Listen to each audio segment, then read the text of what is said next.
So we're nearing the end of the year.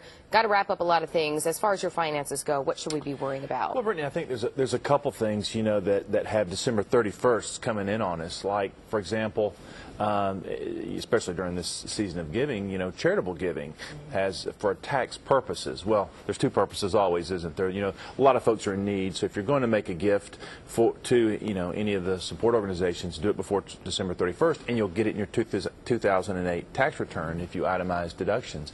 Retirement plans, a lot of self-employed retirement plans, 401k plans. If you'd like to divert some additional money into one of those because your portfolio's down and you want to put a little injection of enthusiasm into that portfolio, that's got a December 31st deadline. And a lot of folks that work, particularly with bigger companies, have flexible spending accounts, the kind of a use it or lose it type deal. So if you put some money in during the year to pay for different types of medical expenses and other things, you need to get those out and get those appointments made before the end of the year. Use that cash.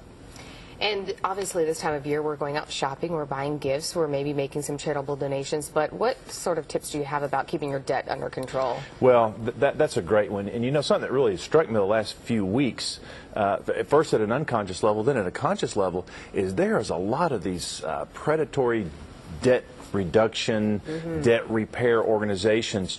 I've gotten phone calls, I've gotten emails, I'm seeing advertising on TV. So, we should just give folks just a warning. Avoid anything that contacts you and immediately starts talking about, substantial fees, or that they'll substantially reduce or eliminate a debt, or heaven forbid that you should start, not make a payment on a debt. So I think, unfortunately, in the midst of a crisis, something like that percolates out. And of course, we need to repeat over and over, folks, especially those that may have some debt problems. Now's not the time to be adding more debt to your credit card. And then finally here, it's obviously the season of giving. So if you're going to be tipping some of those folks who help you out all year long, what advice do you have? Isn't it amazing? And I draw a blank on this all the time, when I see someone that served me all year and I think, I should do something for them.